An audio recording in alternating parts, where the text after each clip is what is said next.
শেষের দিনে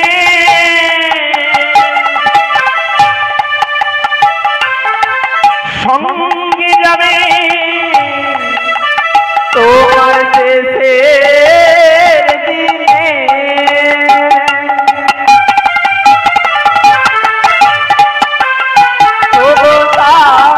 যাবে গুরুর চরণ ধরো সবে গুরুর চরণ ধরো জীবনের অ্যাকাউন্ট খোলা হয়ে যাবে গুরু ছাড়া কেউ দেবে না গুরু কৃষ্ণ গুরু বৈষ্ণব গুরু হন গো জগতের হরি হরি হরি বলে দিনে সঙ্গে যাবে হরি হরি হরি সঙ্গে যাবে দিনে সঙ্গে যাবে। তাই জীবনে নানা ব্যাংকে যত অ্যাকাউন্ট খুলেছে যত টাকা জমা দিচ্ছ দেন, কিন্তু গুরুর কাছে গিয়ে জীবনের অ্যাকাউন্টটা খুলে নেবে। যে অ্যাকাউন্টটা নাকি খুললে প্রতিদিন কৃষ্ণ নাম করলে ওই অ্যাকাউন্টে গিয়ে জমা হয়ে যাবে। শেষের দিনে তোমার কড়ি খুঁজতে হবে না। তাই গুরু ধরেছেন। কারা কারা গুরুর কাছে চরণ আশ্রয় করেছেন হাত তুলুন তো দেখি। এখানে বেশিরভাগ ভক্ত রয়েছেন গুরুর কাছে দীক্ষা নিয়েছেন বা হরিনাম নিয়েছেন। এনাদের চরণে অনন্ত কোটি দণ্ডবোধ প্রণাম নিবেদন করে। যারা এখনো পর্যন্ত যারা কৃষ্ণ নাম গ্রহণ করেনি বা হরিনাম করেনি বা গুরুর কাছে চরণাশ্রয় হয়নি, তাদের চরণে অনন্ত কোটি কোটি দণ্ডবোধ করছি। কতদিন রহিবে ভব মাঝে আর অবিলম্বে করো যাহা করিবা, পরেরই কথা কি বাজায় আসে মিছে দাগ তুমি পেও না। আর যার কাছে ভাই হরি কথা নাই তার কাছে তুমি যেও না। তাই বলছি যারা এখনো গুরুচরণ আশ্রয় হওনি তারা গুরুচরণ আশ্রয় গ্রহণ করো। কেন জানেন মা? এই যে কীর্তন শুনছে 3 ঘন্টার পর কীর্তন শেষ হয়ে যাবে, সমাপ্ত হয়ে যাবে। তারপরে গিয়ে বিছানার মধ্যে ঘুমাবে, দুটো চোখ বন্ধ হয়ে যাবে। এই দুটো চোখ যদি সকালে বেলা যদি এই দুটো চোখ খোলে তবে তুমি দেখবে কাল। আর যদি এই দুটো চোখ না খোলে, যদি এই দুটো চোখ না চোখের পাতা খোলে, তাহলে তো পরকালে চলে যায়। রাত্রে ঘুমালে সকাল হবে কোনো গ্যারান্টি নেই। তাই এসেছো যখন মানব রূপে পৃথিবীতে, একবার কৃষ্ণ নাম করে যা, গুরুর চরণ ধরে যা। তাই এই দিনহীন মানে যারা কোনোদিন কৃষ্ণ নাম করে না, যারা কৃষ্ণ বিদ্বেষী, যারা কৃষ্ণ নামকে ভালোবাসে না, আগে নিত্যানন্দ তাদেরকে হরি নাম দিল। তাই কি বলেছে? দিনহীন যত ছিল হরি নামে উদ্ধারিল, দিনহীন যত ছিল হরি নামে উদ্ধারিল। আজ দিনহীন যত ছিল হরি নামে উদ্ধারিল, দিনহীন যত ছিল হরি নামে উদ্ধারিল। আজ তার সাক্ষী জগাইয়ার মাধা, ও গো তার সাক্ষী জগাইয়ার মাধা, তার সাক্ষী জগাইয়ার মাধা, ও গো তার সাক্ষী জগাইয়ার মাধা। বলে তার সাক্ষী নাকি জগাই মাথা। জগাই মাথায় কি ছিল মা? ব্রাহ্মণ ছিল। হ্যাঁ, ব্রাহ্মণ প্রতিদিন কলসি কলসি মদ্যপান করতেন।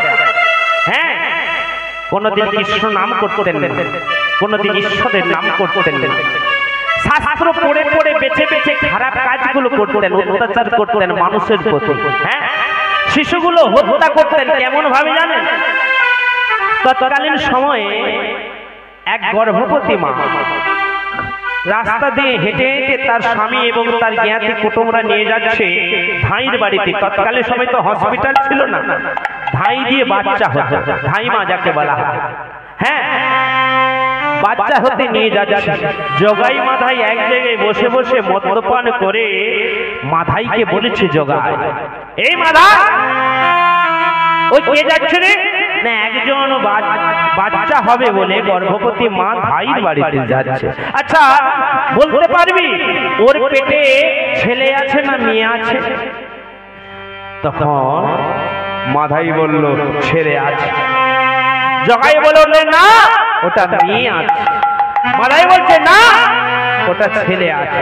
তাহলে এক কাজ করো ভাই, দুজনে গিয়ে একটা অস্ত্র নিয়ে ওই পেটটা কেটে আমরা দেখি ওটা ছেলে আছে না মেয়ে আছে। নগর কোটালে জগাই মাধাই ছুটে গিয়ে আজ একটাই অসিধারণ করে পতিব্রতা রমণীর গর্ভ হতে একটা সন্তানকে কেটে বার করে বলেছে, দেখ মাধাই, এ ছেলে না এ মেয়ে। কত বড় অত্যাচারী ছিলেন জানেন জগাই মাধাই? মহাপাপী ছিল। তাই কি বলছে গোবিন্দ দাস, যে দিনহীন যত ছিল হরিনামে উদ্ধারিল, তার সাক্ষী জগাই আর মাধাই। হ্যাঁ, যে কোনোদিন হরিনাম করে না সে বড় গরিব। আর তাহলে ধনী কাকে বলে? না, ইহ জগতে যার অনেক টাকা পয়সা রয়েছে, ইহ জগতে যা অনেক সম্পদ রয়েছে, অনেক গাড়ি বাড়ি ব্যাংক বিলেস রয়েছে, তাকে ধনী বলে তো। কিন্তু নিত্যানন্দ এদেরকে ধনী বলছে না। কলিযুগে, কলিযুগে সেজন ধনী হবে কোনজন? যিনি কৃষ্ণ ধনে ধনী হইবে, কৃষ্ণ ধনে ধনী হইবে, কৃষ্ণ ধনে ধনী হইবে, কৃষ্ণ ধনে ধনী হইবে। আসল ধনী সেই তো হবে, কৃষ্ণ ধনে ধনী হইবে। আসল ধনী সেই তো হবে, কৃষ্ণ ধনে ধনী হইবে। নামকে বলো, নামকে বলো, কৃষ্ণ ধনে ধনী হইবে। নামে হলো পরম ব্রহ্ম, কৃষ্ণ ধনে ধনী হইবে। যতই করবে ততই ধনী হবে, কৃষ্ণ ধনে ধনী হইবে। মুখবন্ধ থেকো না হে, কৃষ্ণ ধনে ধনী হইবে। বোবা নহে, অন্ধ নহে, কৃষ্ণ ধনে ধনী হইবে। বদন ভরে হরি হরি বলে, ধনে ধনী হইবে। বদন ভরে হরি বলে, কৃষ্ণ ধনে ধনী হইবে, কৃষ্ণ ধনে ধনী হইবে। সমবেত কৃষ্ণ অনুরাগ ভক্তবৃন্দ, ভক্তিমতী মায়েরা, এই নাম বিলান্না অতটুকু কথা নয়। সারাদিন রাত্রি কীর্তন করলে লীলা শেষ হবে। এই পর্যন্ত গৌরচন্দ্রকে আমি রাখলাম, এরপরে কোনো লীলা সাধন করবে না। তত্ত্ব কথা বলো।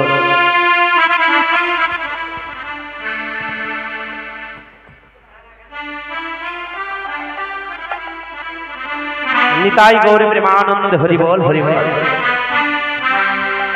তত্ত্ব শুনবে, নিতাই গৌর প্রেমানন্দ, হরি বল হরি বল। কিছু তত্ত্ব কথা বা লীলা আপনারা শ্রবণ করুন। কেন? জীবনে অনেক লীলা শুনেছেন। ধ্রুব চরিত্র, প্রহ্লাদ চরিত্র, ধ্রুব কেমন ভাবে ভগবানকে লাভ করেছে, প্রহ্লাদ মহারাজ কেমন ভাবে ভগবানকে লাভ করেছে, কি সুধন্যা কেমন ভাবে ভগবানকে লাভ করেছে আমরা শুনেছি। কৃষ্ণ সুধামা বৃন্দাবনে লীলা শ্রবণ করেছি, রাস লীলা শ্রবণ করেছি, গৌর লীলা শ্রবণ করেছি। কিন্তু এই লীলা শ্রবণ করতে করতে আমরা লাভ কি পেয়েছি? কোনদিন চেষ্টা করেছি এই ধ্রুবর মতন কৃষ্ণকে ডাকতে? কোনদিন চেষ্টা করেছি প্রহ্লাদের মতো কৃষ্ণ বলে, জগন্নাথ বলে কাঁদতে? কোনদিন চেষ্টা করেছি কৃষ্ণ সুধামার মতো, মানে কৃষ্ণের বন্ধু হতে? কোনদিন চেষ্টা করি। শুধু আমরা হরিনাম শুনে যাই, হরিনাম করে যাই, কিন্তু নাম করলে হবে না। শান্ত দাস্য মধুর বাৎসল্য সাক্ষ্য, এইগুলোর মানে জানতে হবে। ভগবান বলছেন তুমি যদি আমার সখা হও আমি মেনে নেব, তুমি যদি আমার মা হও আমি মেনে নেব, আমি তোমার ছেলে হয়ে যাব। তুমি যেমন ভাবে যে যথাম্মাং প্রদত্তন্তি তথৈব ভজাম্যহম, গীতাতে বললেন যে যেভাবে ভগবানকে নাকি ডাকে তাকে সেভাবে কৃপা করে থাকে। তত আমরা কি দিয়ে আরম্ভ করবো? প্রত্যেক বাড়িতে তুলসী মন্দির আছে, সবাই তো প্রতিষ্ঠা করেছি, কিন্তু একটা জানার বিষয় আছে। আমার তো ছোট বয়স, আমি জানি না, আপনারা জানেন।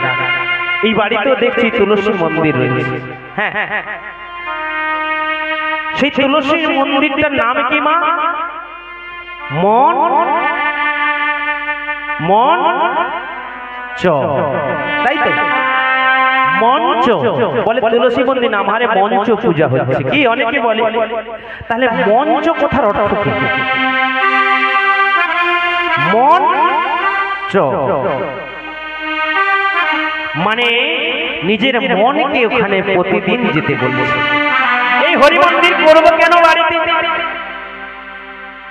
মুসলিমরা তো বাড়ি বাড়ি করে না, কোন মসজিদ করেছে, কিন্তু হিন্দুদের বাড়িতে বাড়িতে এই মন্দির কেন? কিসের জন্য মন্দির? কেন গ্রামেও মন্দির রয়েছে, প্রত্যেক গ্রামে। এই মন্দির কেন? মসজিদ কেন? গির্জা কেন? পৃথিবীতে এগুলো কেন? এগুলো হলো প্রার্থনা স্থান। মানে এই জায়গায় দাঁড়িয়ে প্রার্থনা করলে নাকি ভগবান তোমার ডাক শুনবে।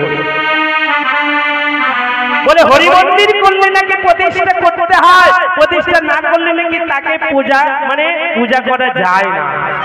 প্রতিষ্ঠা কথার অর্থ কি জানো? সেই স্থানটাকে মার্জন করে সুন্দরভাবে পবিত্র করা, তাকে বলা হয় প্রতিষ্ঠা। কেন হরি মন্দিরটা প্রতিষ্ঠা করব?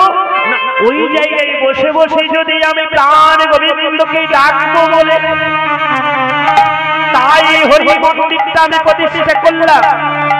কিন্তু জীবনে যদি হরি মন্দিরের কাছে গিয়ে না দাঁড়াই, ওই জায়গায় গিয়ে যদি কৃষ্ণ বলে না কাঁদি, ওই হরি মন্দির করেছে লক্ষ লক্ষ টাকা খরচা করে, কোটি কোটি টাকা খরচা করে, কিন্তু ভগবান বলেছে তুমি যতই টাকা খরচা করো, যতই যা করো, তো টাকা পয়সার বাহাদুরি ও তোমার সঙ্গে যাবে না। তোমার সঙ্গে যদি কেউ যায় তাহলে আমার কৃপা, আর আমার কৃপা পেতে হলে তোমায় ভক্তি ভরে হরি বলতে হবে, ভক্তি ভরে হরি বলতে হবে। হ্যাঁ, ভক্তি ভরে তোমায় হরি বলিতে হবে, না হলে ও মন্দিরের কোনো কাজ নেই। অনেকে বলছে, অনেক মায়েরা করে, কি করে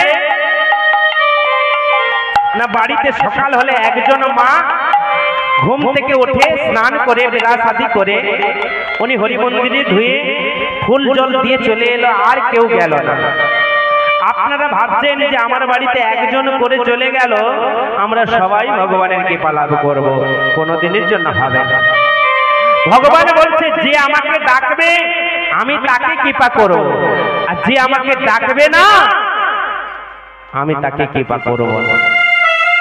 তাহলে আমাদেরকে কি করতে হবে না, প্রতিদিন মানব ধর্ম পালন করতে হবে। মানব ধর্মটা কি না, প্রতিদিন স্নান করতে গেলে খালি হাতে যেতে নেই। কোন হিন্দু সনাতনী ধর্মের মানুষকে খালি হাতে স্নান করতে যেতে নেই। কেন? তাকে একটা ঘটি বা একটা গ্লাস নিয়ে যেতে হয়। কিসের জন্য না, স্নান করে জলটা তুলে নিয়ে সেই তুলসী তলায় মানে দেওয়ার জন্য, দিয়ে তুলসী মাটিটা মাথায় লাগিয়ে 10 বার করে হরি নাম করবে, এতেই তোমার জীবন ধন্য হয়ে যাবে। ইহ জগৎ থেকে তুমি পার হয়ে চলে যেতে হবে। মহাপ্রভু বলেনি তুমি তিলক কাটো, বড় শিখা রাখো, তুমি সন্ন্যাসী হও, তবে তুমি আমায় পাবে, এ কথা বলেনি। মহাপ্রভু কলিহত জীবকে বলছে 10 বার করে 30 বার হরিনাম করো, এতেই তোমার জীবন ধন্য হয়ে যাবে। সেই 10 বার করে কখন কখন বিছানা ছেড়ে যখন উঠবে, পূর্ব দিকে বসে 10 বার হরি নাম জপ করবে। স্নান কালে যদি সময় না হয় জলে দাঁড়িয়ে 10 বার হরি নাম জপ করবে। ওখানে যদি সময় না হয় তুলসীতে জল দিয়ে তুলসী তলায় বসে বসে 10 বার বা দাঁড়িয়ে দাঁড়িয়ে 10 বার হরি নাম করবে। এতে যদি সময় তুমি না পাও, সন্ধ্যাবেলা যখন বিছানায় ঘুমাবে সেখানে 10 বার হরি নাম করবে। এই 3 জায়গায় যে সময়টা মহাপ্রভু করেছে সবাই এই সময়টা দিতে পারবে, কিন্তু এই সময়টা আমরা ভগবানকে কোনোদিনের জন্য দিই না। হরি মন্দির করলে হবে না, তাকে প্রতিষ্ঠা করলে হবে না। তাকে প্রতিষ্ঠা করতে হলে অনেক নিয়ম আছে। মাসে নিয়মটা কি না, হরি মন্দির প্রতিষ্ঠা করার আগে কাকে প্রতিষ্ঠা করতে হয়? কি গো মা, বাড়িতে বাড়িতে হরি মন্দির করেছেন, হরি মন্দির প্রতিষ্ঠা করার আগে কাকে প্রতিষ্ঠা করতে হয়? কাকে? হরি মন্দির যদি প্রতিষ্ঠা করতে হয় আগে তোমার বাড়ির কোনো মা বাবাকে আগে গুরুচরণ আশ্রয় করতে হয়। সব বৈষ্ণবরা বাড়িতে বাড়িতে তুলসী মন্দির হরি মন্দির প্রতিষ্ঠা করে দিয়ে যাচ্ছে। প্রতিষ্ঠা মানে অভিষেক। তুলসী মন্দির প্রতিষ্ঠা এরকম কোন পাঞ্জিতে লেখা আছে? কেউ দেখাতে পারবে? কেউ দেখাতে পারবে? কোথাও লেখা নেই যে তুলসী মন্দির প্রতিষ্ঠা, এই কথাটা কোন শাস্ত্রে লেখা নেই। আপনারা বলবেন এই যে করা হয় বিশ্বম্বর বাবু এতদিন মিথ্যা নয়, এটা মিথ্যা নয়। ওই হরি মন্দির প্রতিষ্ঠা বা তুলসী প্রতিষ্ঠা একটা দিন থাকে যার নাম বিষ্ণু প্রতিষ্ঠা তিথি। পঞ্জিকাতে লেখা আছে বছরে 5 থেকে 6টা কি 7টা দিন থাকে মাত্র ওই হরি মন্দির প্রতিষ্ঠা করার দিন। অন্য দিনে করলে হবে না, কিন্তু এখন হয়ে যায়। কলিযুগে সব সম্ভব, কিন্তু হরি মন্দির প্রতিষ্ঠা করতে হলে আগে নিজেকে প্রতিষ্ঠা করতে হবে, নিজেকে আগে দীক্ষা নিতে হবে। কেন নিতে হবে? ব্রাহ্মণ বৈষ্ণব আপনাদের বাড়িতে সেবা নিয়ে নেয়, মানে খায় না। কেন খায় না? না তোমরা দীক্ষিত নয় বলে তাই তোমাদের হাতে খায় না, তাই তো? তাহলে তোমরা দীক্ষিত নয় বলে ব্রাহ্মণ বৈষ্ণব তোমাদের হাতে জল গ্রহণ করে না। এটা যদি সত্য হয় তাহলে যার প্রাণ প্রতিষ্ঠা করে দিয়ে গেল, হরি মন্দিরে যে প্রতিষ্ঠা করে দিয়ে গেল, মানে ওনার প্রাণ আসলো, তাহলে তোমার হাতে যদি ভগবানের ভক্ত না খায়, ভগবান খাবে? ভগবান সেবা করবে? ভগবান কোনদিন সেবা করবে না। তাই হরি মন্দির প্রতিষ্ঠা করতে হলে আগে নিজেকে প্রতিষ্ঠা করতে হয় যে আমি ওর উপযোগী কিনা। অনেক টাকা আছে, অনেক করতে পারে, অনেক মন্দির করতে পারে, প্রতিষ্ঠা করতে পারে, কিন্তু নিজে যদি না প্রতিষ্ঠা হয়, বাড়ির কেউ না যদি কৃষ্ণ ভক্ত হয়, তাহলে জীবনে কোনো লাভ হবে না। নিতাই গৌর প্রেমানন্দে হরি বল, হরি হরি বল। কি জানলেন মা? হরি মন্দির প্রতিষ্ঠা করার আগে কি করতে হবে? আগে নিজেকে গুরুর কাছে দীক্ষা নিতে হবে বা আশ্রয় গ্রহণ করতে হবে বা কর্ণ মন্ত্র নিতে হবে। না হলে ওই তুলসীতে জল দান যে আপনারা দিয়ে যাচ্ছ, বাড়িতে কালী ঠাকুর, দুর্গা ঠাকুর, অনেক ঠাকুর রয়েছে, পুষ্পাঞ্জলি দিয়ে যাচ্ছ, এটা কি কাজ হচ্ছে? তোমার ওই বেলপাতাটা মা নিচ্ছে কি? মা নেই। এ কথা কোথায় লেখা আছে? না শিব পুরাণে। শিব পুরাণে পার্বতী মহাদেবকে প্রশ্ন করেছিল। কি প্রশ্ন করেছিল? তত্ত্বটা শোনো। বাড়ির মধ্যে অনেক কথা হচ্ছে মা, একটু বাড়ির ভক্তদেরকে বলো একটু আস্তে কথা বলতে। হ্যাঁ, কাজ আছে, কথা বলতে হবে, সেটা একটু ছোট্ট করে বলতে হবে। নিতাই গৌর প্রেমানন্দে হরি বল, হরি বল। বলে হরে কৃষ্ণ হরে কৃষ্ণ কৃষ্ণ কৃষ্ণ হরে হরে, হরে রাম রাম রাম হরে হরে। নিতাই গৌর প্রেমানন্দে হরি বল, হরি বল। অদীক্ষিতর হাতে যে দেবতা পূজা নেয় না, লেখা আছে কোথায়? না শিব পুরাণে। পার্বতী প্রশ্ন করছে, শিবের স্ত্রীর নাম কি? পার্বতী প্রশ্ন করছে কাকে? না মহাদেবকে, শিবকে প্রশ্ন করছে, হে প্রভু এই যে চৈত্র মাস লক্ষ লক্ষ ভক্তা হয়েছে, ভক্ত তোমার হয়েছে, লক্ষ লক্ষ মানে ভক্ত তোমার মাথায় জল ঢালছে, তোমাতে বেলপাতা চড়াচ্ছে, পূজা দিচ্ছে, কিন্তু সবার হাতে জল বেলপাতাকে তুমি গ্রহণ করছো। মহাদেব অট্ট হাসি দিয়ে বলেছে, পার্বতী পার্বতী, তোমার জন্য জগতের মানুষ শিখতে পারবে একটা কথা, কি না এই যে লক্ষ লক্ষ ভক্ত আমার মাথায় জল ঢালছে, আমাকে পূজা দিচ্ছে, সবার জল আমি গ্রহণ করি না পার্বতী। তাহলে কার জল তুমি গ্রহণ করো না? যে কৃষ্ণ মন্ত্রে দীক্ষা নিয়েছে, যে ব্রহ্ম মন্ত্রে দীক্ষা নিয়েছে, কেউ রাধা মন্ত্রে দীক্ষা নিয়েছে, কেউ শিব মন্ত্রে দীক্ষা নিয়েছে, যতজনে এই জগতের দীক্ষা হয়েছে তাদের জল আমি গ্রহণ করি, তাদের পূজা আমি গ্রহণ করি। যারা এখনো পর্যন্ত দীক্ষা নেয়নি, যারা এখনো পর্যন্ত দীক্ষা নেয়নি, তাদের হাতে জল পূজা আমি গ্রহণ করি না। তাই শিবপুরাণে একটা শ্লোক বলেছে, অদীক্ষিত না হস্ত জল বিষ্টা তুল্য মহেশ্বরী। হে মহেশ্বরী, যে অদীক্ষিত ব্যক্তি আমার মাথায় জল ঢালে, আমি পেচ্ছাপ মনে করে ফেলে দিই, তাতে গ্রহণ করা তো দূরের কথা, নিতাই গৌর প্রেমানন্দে হয়।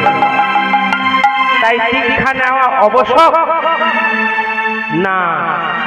দীক্ষা নেওয়া আবশ্যক? দীক্ষা নিতে হবে না? নিতে হবে না, বলো। হরিনাম আবশ্যক, না হলে আপনার হাতে জল কোনদিন গ্রহণ করবেন না। শাস্ত্রে লেখা আছে, হরিভক্তি বিলাসে বলেছে, কি বলেছে? পিতৃতর্প, আপনি যে বাবা মা মারা গেলে শ্রাদ্ধটা যে করবেন, যদি দীক্ষা যদি না থাকে, আপনার পিতামাতা পিণ্ড নাকি গ্রহণ করবে না। হ্যাঁ, কোনদিন কোন ব্রাহ্মণ এই কথা শিখিয়েছে তোমাদের যে তোমার পিতা মারা গেছে, তোমাকে আগে দীক্ষা নিতে হবে, তারপরে তুমি পিণ্ড দান করবে? কেউ বলে না। কেবলমাত্র বৈষ্ণবরা জগতে এই ধর্মের কথা আলোচনা করে বলে তাদেরকে অনেক ক্ষতিপূরণ দিতে হয়। হ্যাঁ, পিতৃতর্পণ ক্রিয়া, সাধ্য, দান, যপ, ধ্যান, যজ্ঞ, পূজা অদীক্ষিত যদি করে, সবকিছু নষ্ট হয়ে যাবে। শ্রীরূপ সনাতন ভট্ট রঘুনাথ, শ্রীজীব গোপাল ভট্ট, দাস রঘুনাথ, ষড় গোস্বামী ছজন মিলে সিদ্ধান্ত করলেন, কলির মানুষকে দীক্ষা অবশ্যক নিতে হবে। দীক্ষা না নিলে তোমার পিতা তোমার হাতে গ্রহণ করবে না। তার প্রমাণ কি? একটা তত্ত্ব দিয়ে বুঝে দিচ্ছি। মানুষের মৃত্যুর পরে তার নামে কি যোগ হয়ে যায়? আগে যদি গোপাল দাস মারা যায়, মৃত্যুর পরে তাকে কি বলবে? তার ছেলেও বলবে ঈশ্বর গোপাল দাস। তাহলে ঈশ্বর নামটা যোগ হয়ে যায় কেন? ঈশ্বরকে আমাদেরকে জানতে হবে, ওই ঈশ্বর এসে যুক্ত হয়ে গেল। মৃত্যুর পরে জীবিত থাকতে থাকতে কি ওই ঈশ্বর ছিল না? মহাপ্রভু বলছেন, জীবিত থাকতে থাকতে ওই ঈশ্বর ছিল তোমার হৃদয়ের মধ্যে, আর যখন তোমার ওই ঈশ্বর চলে গেল, তখন তোমার নামের মধ্যে থেকে গেল ঈশ্বর। তাহলে ঈশ্বরকে গর্গ সংহিতায় বলছে, ঈশ্বর পরম কৃষ্ণ সচ্চিদানন্দ বিগ্রহ বিগ্রহ অনাদি আদি গোবিন্দ গোবিন্দ সর্ব কারণ কারণার্থ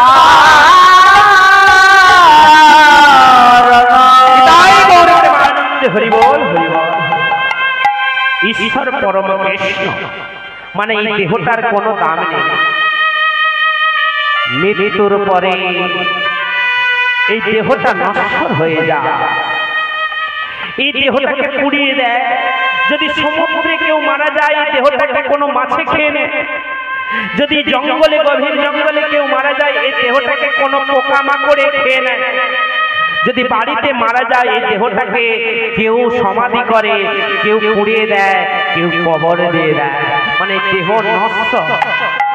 এই মাটি থেকে শাকের উৎপত্তি, মাটি থেকে শাক সবজির উৎপত্তি, এগুলো খেয়ে আমরা এই দেহটাকে আমরা তৈরি করেছি। মৃত্যুর পরে এই দেহটাই মাটির সঙ্গে আবার মিশে যাবে। হ্যাঁ, এই মাটি থেকে উৎপত্তি সমস্ত বস্তু আহার করে দেহটা যখন তৈরি করেছি, এটা হলো মাটির দেহ। হ্যাঁ, আবার মৃত্যুর পরে দেহটাকে যখন পুড়িয়ে দেওয়া হবে আবার মাটির সঙ্গে মিশে যাবে। তাহলে দেহকে বলা হয় নশ্বর, দেহর কোনো দাম নেই। তাহলে দাম কার? না, আমি যে কথা বলেছি আমার মধ্যে যে কে আছে, কে? ভগবান কৃষ্ণের একটা নাম আছে কেশব, মানে আমি যে তিলকটা করেছি ললাট দেশে মানে কপালে, এই তিলকটার নাম আছে কেশব। কয়েকা তালবসব কেশব। তাহলে কেশব যদি নাম হয়, কেশবের যদি কে কেটে দেই, কয়েকা যদি কেটে দেওয়া হয়, তাহলে থাকবে কি? তালবসব সব। সব কথার অর্থ কি? সব কথার অর্থ হলো মোড়া। তাহলে কেশব। একবার বিচার করে দেখুন আমাদের মধ্যে কে আছে, কোনদিন বিচার করেছি? আমাদের মধ্যে কে আছে যে ভগবান আমাদেরকে জীবাত্মা রূপে পরিচালনা করছে? সেই ভগবানকে আমরা কি ডেকেছি কোনদিন? কোনদিন ডাকেনি। তাই আমাদের মধ্যে যে আছে সেই হলো ঈশ্বর। তাই মৃত্যুর পরে নামের আগে হয়ে যায় ঈশ্বর। হ্যাঁ, মৃত্যুর পরে ওই ঈশ্বর কথাটি এই জন্য নামের আগে হয়ে যায়। তাই আমার মধ্যে কেশব আছে, দেহের মধ্যে ভগবান আছে। মন্দিরে যেতে হবে না, মসজিদে যেতে হবে না, গির্জায় যেতে হবে না। কোথায় আছে ভগবান? না, হৃদয়ের মধ্যে। তাই রবীন্দ্রনাথ ঠাকুর তার হাতের লেখা এক কুলি কবিতা বলো, রবীন্দ্রসঙ্গীত বলো, তিনি লিখেছেন কি জানো? এই মহাকবি তিনিও বুঝে গেছিলেন। এই মহাকবি তিনিও জানিয়ে দিয়েছেন জগৎকে যে ভগবান কোথায় থাকে। হ্যাঁ, কোথায় থাকে মা? একটু বিচার করে নেব যে ভগবান কোথায় থাকে। তখন রবীন্দ্রনাথ ঠাকুর লিখতে লিখতে নিজের সঙ্গীত, নিজের গান লিখতে লিখতে তিনি ডুবে গেছিলেন সেই সাগরে। কি সাগর? ভগবান কোথায় আছে মা? মন্দিরে না, না হং দৃষ্টামি বৈকুণ্ঠে যোগিনং হৃদয়াচ মত ভক্ত জয়ন্ত্র গান্তি তৎতিষ্ঠ হে নারদ। নারদ একদিন প্রশ্ন করেছিলেন, ভগবান তুমি থাকো কোথায়? সেদিন ভগবান বলেছিল, না হং দৃষ্টামি বৈকুণ্ঠে। নারদ, আমি বৈকুণ্ঠে থাকি না, আমি যোগী হৃদয়ের মধ্যে থাকি না, আমি মন্দিরে থাকি না, বিগ্রহের মধ্যেও থাকি না। তাহলে প্রভু দয়াময় তুমি কোথায় থাকো? না, যে ভক্ত ভক্তি ভরে ডাকে আমি তার হৃদয়ের মধ্যে গিয়ে বসি। চৈতন্য চৈতন্যমৃত কবিরাজ গোস্বামী একই কথা বললে, যাহার হৃদয়ে সদা গোবিন্দ বিশ্রাম, গোবিন্দ কহে মম বৈষ্ণব পরা। যে প্রতিদিন বিষ্ণু নাম কৃষ্ণ নাম করে তিনি বৈষ্ণব। তার পরাণের মধ্যে, তার হৃদয়ের মধ্যে নাকি কৃষ্ণ বাস করে, ঈশ্বর বাস করে। তাই রবীন্দ্রনাথ ঠাকুর বলছে, কি বলছে? আমার হিয়ারে মাঝে লুকিয়েছিলে, দেখতে আমি পাই। হিয়ার মাঝে লুকিয়েছিলে, দেখতে আমি পাই। আমার হিয়ার মাঝে লুকিয়েছিলে, দেখতে আমি পাই। দেখতে আমি পাই। আমার হিয়ার মাঝে লুকিয়েছিলে, দেখতে আমি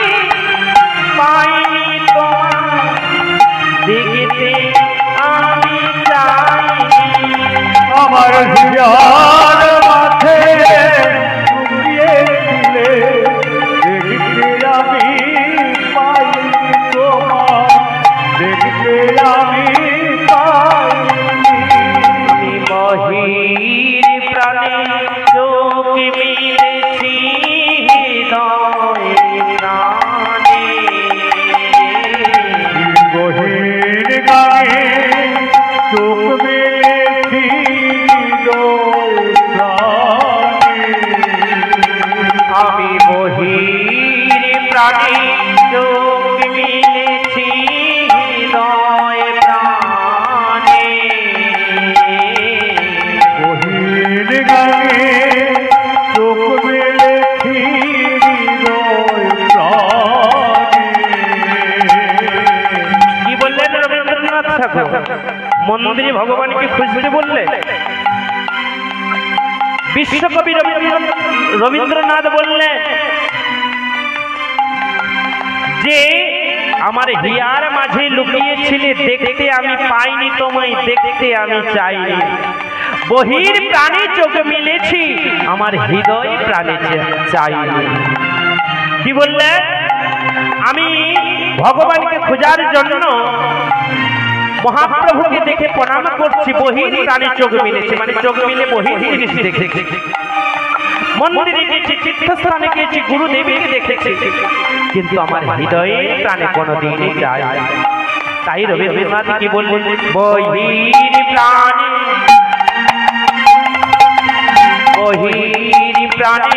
চোখ মিলেছি হৃদয় প্রাণে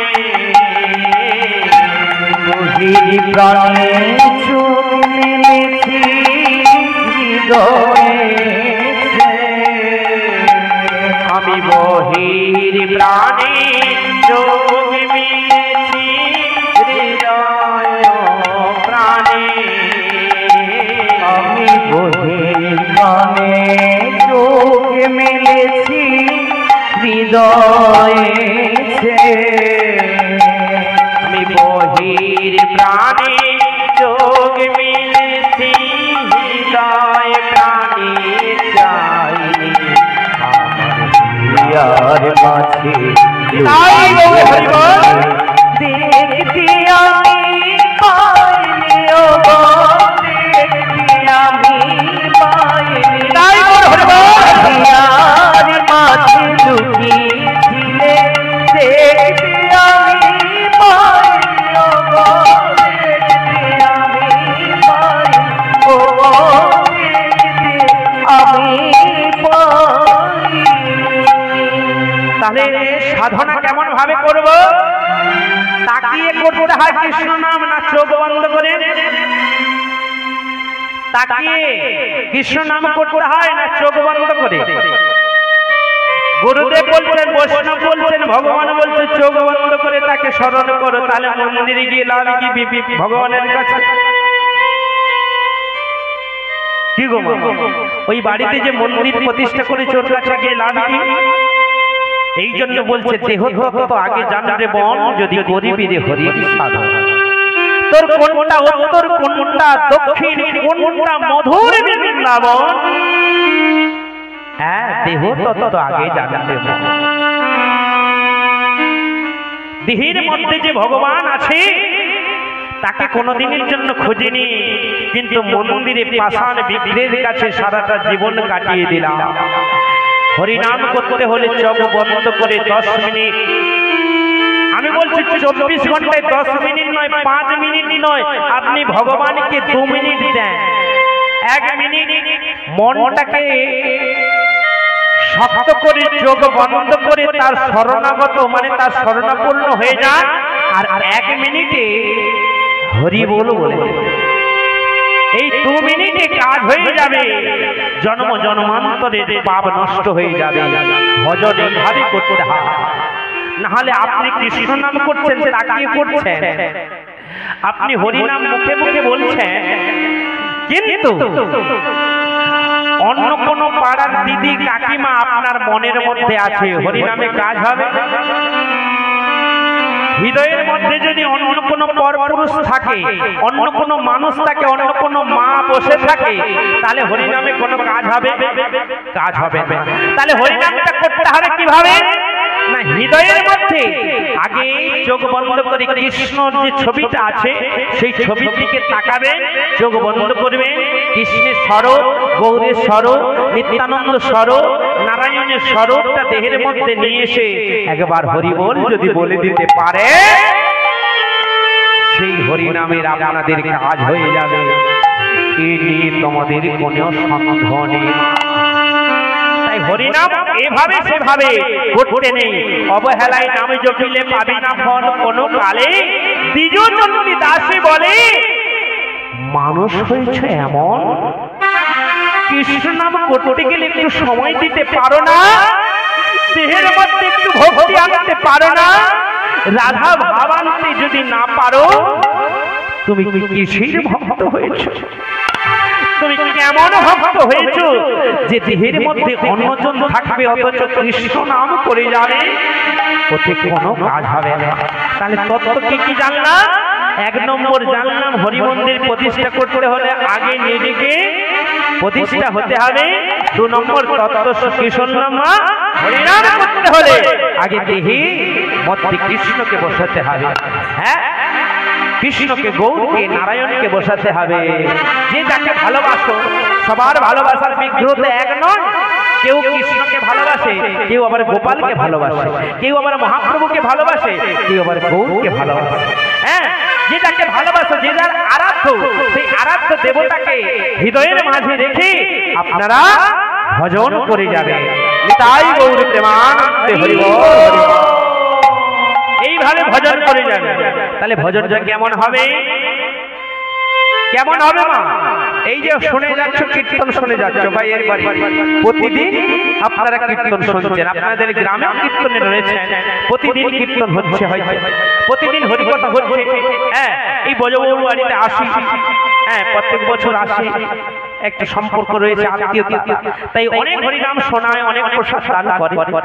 এই যে হরিনাম হচ্ছে, প্রসাদ দান হচ্ছে, সবাই যে করছে সেটা যেন ভক্তি ভরে। একটু যদি সর্ষে দানার মতন অহংকার কোনো বস্তু থেকে যায় দেহের মধ্যে, চূর্ণ বিচূর্ণ হয়ে যাবে, সব নষ্ট হয়ে যাবে, গোলমাল হয়ে যাবে। ভক্ত হওয়া শক্ত বটে বলেছে ভক্ত হওয়া তো সহজ জিনিস নয়। ভক্ত হতে হলে ত্রিনাদতি শনিজনা তররূপী সহিষ্ণা অমানিন মানদেন কীর্তনয়া সদা হবে। কীর্তন করতে হলে, কীর্তন শ্রবণ করতে হলে প্রতিদিন হরিনাম করতে হবে। কেন প্রতিদিন করতে হবে? একটা তত্ত্ব দিয়ে বুঝে যাচ্ছে। তাই গৌর প্রেমানন্দে হরি বল, হরি বল। প্রতিদিন কেন করতে হবে মা? যদি পুকুরে ঝাঁঝি হয়, ছোট ছোট ঝাঁঝি হয় না পুকুরে, যদি একটা ইট মেরে দিয়ে কি হবে? আগে কিছুটা জায়গা পরিষ্কার হয়ে যাবে, তারপরে কিছু সময় পরে আবার এক জায়গায় হয়ে যায়। কলির মানুষ আমরা, কলি হতো যে এমন ভজন করি, কেমন? এই পানা পুকুরে, ঝাঁঝি পুকুরে ইট মারার মতো। এই একদিন হরিনাম শ্রবণ করলাম, করার পরে কি হলো? আমাদের কিছুটা পাপ নষ্ট হয়ে ওই পুকুরে ঢিল মারার মতো কিছুটা জায়গা ফাঁক হয়ে গেল। কাল থেকে আমরা হরিনাম শ্রবণ করব না, হরিনাম করব না। ওই পানা পুকুরের মতো যখন ঝাঁঝিগুলো এক হয়ে যাবে, তেমন তোমার জীবন জন্ম জন্মান্তরে যদি এমন পাপ করতে থাকো, তাহলে জন্ম জন্মান্তর চক্র করে তোমাকে এই মানব লোকে ফিরে আসতে হবে। তুমি আর কোনোদিন কৃষ্ণের চরণ পাবে না গো, কৃষ্ণের চরণ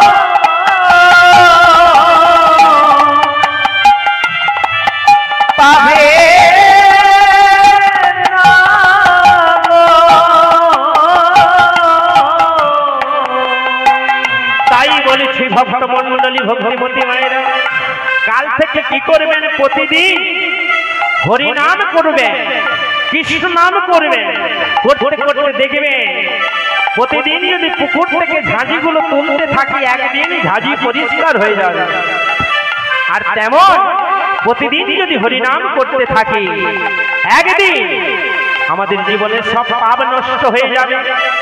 আর যেদিন জীবনের সব পাপ নষ্ট হয়ে যায়, ধ্বংস হয়ে যায়, সেদিন প্রাণ গোবিন্দ তোমার জন্য ওই বৈকুণ্ঠ ধাম থেকে একটা দিব্য রথ নিয়ে এসে তোমাকে সেই রথে বসিয়ে নিয়ে যাবে কোথায়? যেখানে প্রত্যেকটা ভক্ত লীলা করছে ভগবানের সঙ্গে, সে দিব্য ধাম চিন্ময় ধাম গোলক বৃন্দাবনে নিয়ে গিয়ে তুমি কি পাবে? তখন কৃষ্ণের চরণ পেয়ে যাবে, কৃষ্ণের চরণ পেয়ে যাবে। যদি কৃষ্ণ নাম কর ভাবে, কৃষ্ণের চরণ পেয়ে যাবে। বলি কৃষ্ণ নাম কর যদি, কৃষ্ণের চরণ পেয়ে যাবে। কৃষ্ণ নাম কর তবে কৃষ্ণ চরণ পেয়ে যাবে। কৃষ্ণ নাম করো, কৃষ্ণের চরণ পেয়ে যাবে। তুমি কৃষ্ণের চরণ পেয়ে যাবে। নিতাই গৌর প্রেমানন্দ হরি বল হরি বল। তাহলে এক জন্মে মানে উদ্ধার হওয়া যায় না, জন্ম জন্মান্তর লাগে। এক জন্মে পুরা জন্মটাকে আমরা কৃষ্ণ নামে কাটিয়ে দিতে পারি না। তাই এক জন্মে ভগবানের নাম করা যায় না, জন্ম জন্মের স্বীকৃতি প্রয়োজন। হ্যাঁ, এক জন্মে যদি হরিনাম করব বলি মানসিকতা জন্মা, পর জন্মে ভক্তের বাড়িতে গিয়ে জন্ম হয়, সেখানে কৃষ্ণ ভক্ত হবে কিনা তাও ঠিক নেই, সেটা তোমার উপরে পুরা নির্ভর করে। আবার যদি তুমি কৃষ্ণকে ভুলে যাও, আবার তুমি পিছিয়ে চলে আসবে। তাহলে এই জন্মটা সম্পূর্ণ করতে হবে কৃষ্ণ ভজনের দ্বারা। আর যেদিন তোমার জন্মটা কৃষ্ণ ভজনের দ্বারা সম্পূর্ণ হয়ে যাবে, সেদিন তুমি গোলক বৃন্দাবনে চলে যাবে। নিতাই গৌর প্রেমানন্দে হরি বল হরি বল হরি বল। তা একবার করতালি দিয়ে হবে, বলি ভজ রাধা কৃষ্ণ গোপাল কৃষ্ণ, কৃষ্ণ কৃষ্ণ বল মোরে। ভজ রাধা কৃষ্ণ গোপাল কৃষ্ণ, ভজ রাধা কৃষ্ণ গোপাল কৃষ্ণ, কৃষ্ণ কৃষ্ণ বল মুখে মোরা, কৃষ্ণ কৃষ্ণ বল মুখে। আর ভজ রাধা কৃষ্ণ গোপাল কৃষ্ণ, কৃষ্ণ কৃষ্ণ বল মোরে। মনোহরি কৃষ্ণ কৃষ্ণ বল মোরে।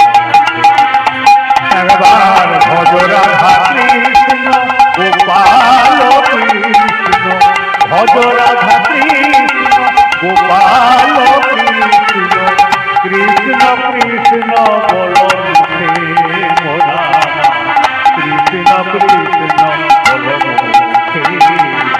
নামে বুক ভরে যায় ও ভামিতা, নামে বুক ভরে যায় অভাব মিটায়, বুক ভরে যায় ও ভামিতা, নামে বুক ভরে যায় অভাব মিটায়, স্বভাব জাগায় মহাশোকে মনোহরি।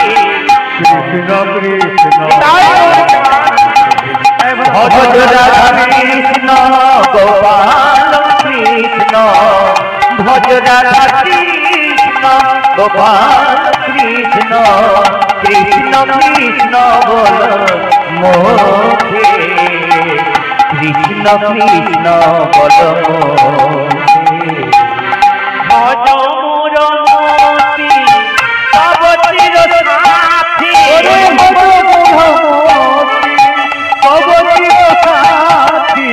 ভজ মোর মতি তব চির সাথী, ওরে ভজ মোহমতি তব চির সাথী, চির সুখ দুঃখে, ওরে ভজ মোহমতি তব চির সাথী,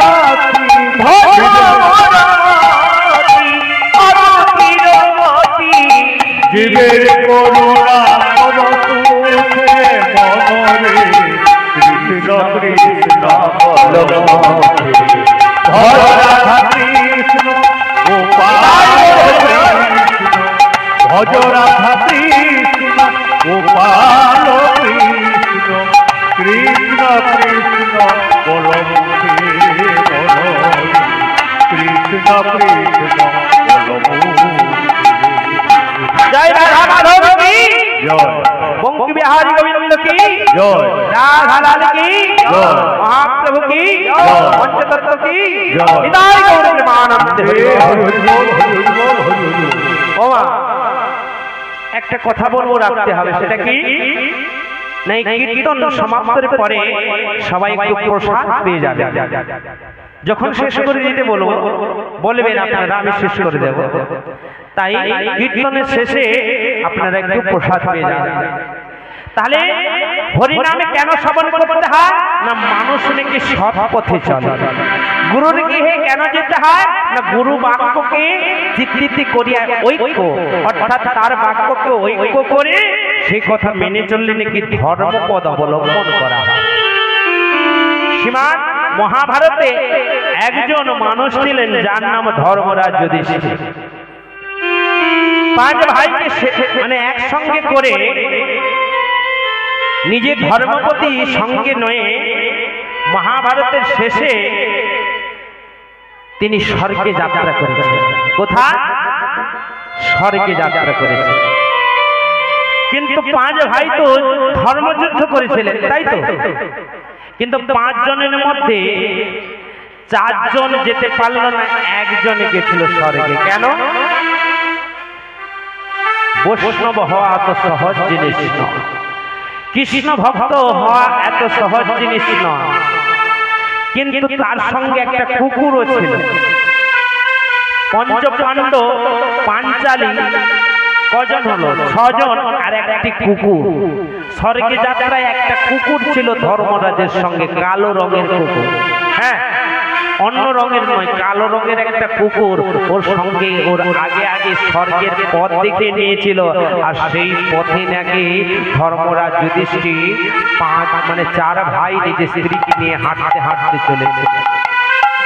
যেতে যেতে মা এক একাই দুর্গম জায়গা দেখে একজন সেখানে থেকে গেল, আর যেতে পারলো না, মারা গেল। অবশেষে স্বর্গের দ্বারে চলে গেল কে?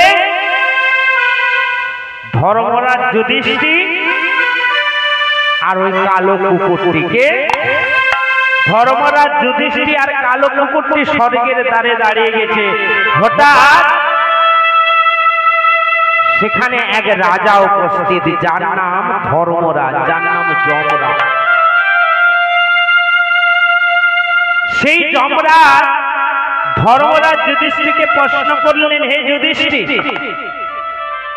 ধন্য ধন্য ধন্য পৃথিবীর ধর্মরাজ তুমি যখন স্বর্গে এসেছো, স্বর্গে তোমায় সুস্বাগতম, চলে এসো। এই স্বর্গের দরজা তোমার জন্য খোলা রয়েছে, আমি তোমাকে স্বর্গে দেখাবো। তখন ধর্মরাজ যুধিষ্ঠির বলছে, আমি একা যাব না। কেন না, আমার সঙ্গে যে কালো কুকুরটি এসেছে ওকে নিয়ে যাও। সে কি যুধিষ্ঠির?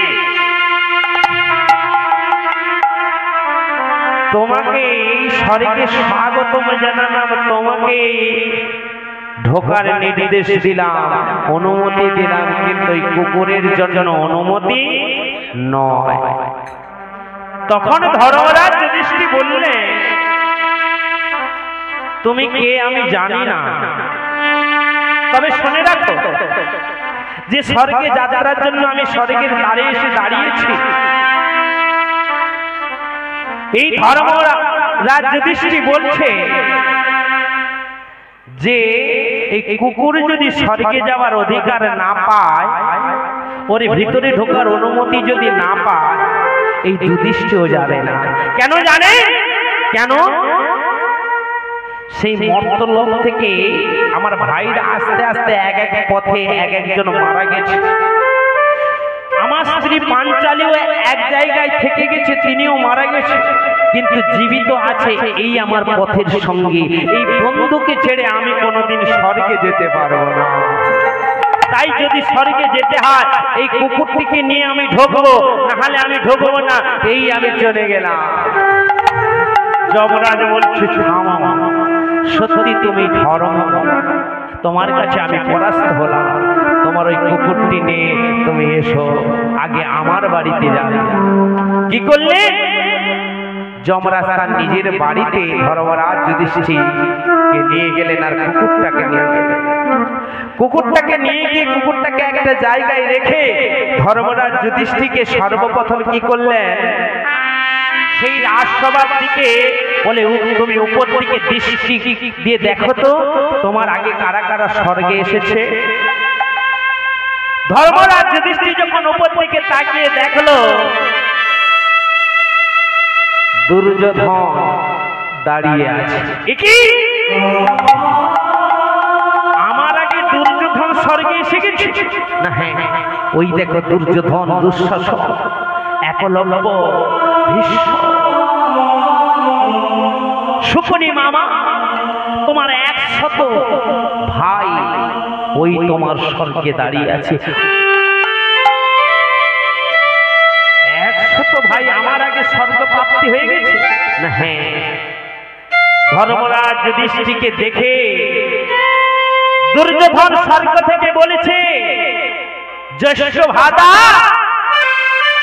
আমরা পাপ করে স্বর্গে চলে এসেছি, কিন্তু তোমরা তো ধর্মযুদ্ধ করেছিলে, কিন্তু তুমি একা এসেছো কেন স্বর্গে? তোমার আর 4 ভাই কোথায় গেল? বলো ধর্মরাজ, তোমাকে উত্তর দিতে হবে। ধর্মরাজ যুধিষ্ঠির আঁঠু মেরে বসে দুর্যোধন, ওরা আমার সঙ্গে এসেছিল এক দুর্গম পথে, ওদের মৃত্যু হয়েছে, ওদেরকে আমি আনতে পারিনি। যে জন তোমার সঙ্গে আছে অন্য কেউ নয়, ওই যমরাজ। তোমার ভাইরা কোথায় আছে? ওই ধর্মরাজকে বলো দেখাবে। ধর্মরাজ যুধিষ্ঠির ছুটে গিয়ে যমরাজের চরণ ধরে বলেছে, ধর্মরাজ, হে ধর্মরাজ, বলো বলো আমার পাঞ্চালী সহ আমার 4 ভাই কোথায়? যুধিষ্ঠির, তুমি দেখবে তোমার 4 ভাইকে? না, হ্যাঁ। তখন কি করলেন? যম ধর্মরাজকে সঙ্গে করে নিয়ে সোজা নরকের উদ্দেশ্যে গমন করলেন। নরকের দরজায় গিয়ে যখন দাঁড়িয়েছে তখন চিৎকার করে কে যেন ডাকছে, দাদা, দাদা গো,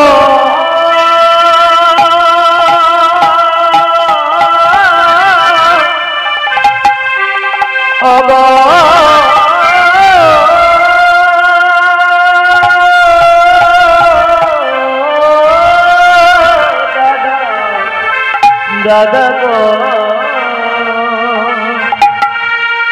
ও দাদা গো, হে জ্যেষ্ঠ ভ্রাতা, তুমি আমাদের উদ্ধার করে নিয়ে যাও। হে ধর্মরাজ, এই চিৎকার কার? কে দাদা দাদা বলে ডাকছে? তুমি বলো, তুমি বলো ধর্মরাজ, কে জানো? তুমি সামনে গিয়ে দেখো। সামনে গিয়ে যখন দেখে ভীমসেনকে যমরাজের দূতেরা এই একটা চরণ ধরেছে, ও একটা চরণ ধরে তার শরীরটাকে দুভাগে ভাগ করে দিল। চিৎকার করতে করতে বলেছে, দাদা, তুমি আমাদেরকে উদ্ধার করে নিয়ে যাও। শতবার শরীরটাকে এক করছে আর 2টি পা ধরে, মানে 2টি চরণ ধরে ভাগ করে দিচ্ছে। কেন বলো বলো ধর্মরাজ? আমার ওই ভীমসেন এমন কি পাপ করেছিল যে তার শরীরটা জড় লাগছে, আবার ভাগ করে দেওয়া হচ্ছে? এই শাস্তি কেন এই নরকে? তুমি জানো নৃশংসভাবে মাল্য যুদ্ধ হয়েছিল, নৃশংসভাবে জরাসন্ধকে দুটো পা ধরে ও ভাগ করে, মানে দুভাগে ভাগ করে বধ করেছিল। তাই সেই নৃশংসভাবে হত্যা করেছিল, ও পাপ করেছিল, তাই ওর দেহটাকে এই নরকে দুভাগে ভাগ করা হয়েছে।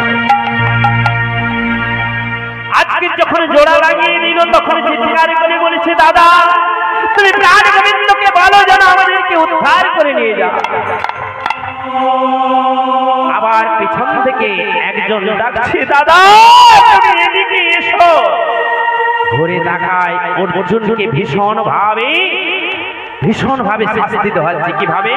একটা বাণ নিয়ে অর্জুনের বক্ষস্থলে বারে বারে আঘাত করা হচ্ছে। এমন দৃশ্য দেখে ধর্মরাজকে প্রশ্ন করেছিল যুধিষ্ঠির, হে ধর্মরাজ, এমন ভাবে আমার অর্জুনকে শাস্তি দেওয়া হচ্ছে কেন? না, যখন গুরুগৃহে যখন যুদ্ধ বিদ্যা শিখবার জন্য গেছিল, এক সবর কোলে একটা ছোট্ট বাচ্চাকে ও বাণ মেরে হত্যা করেছিল নিজের ইচ্ছায়। তাই ওই পাপের জন্য ওকে নরকে এমন শাস্তি পেতে হচ্ছে।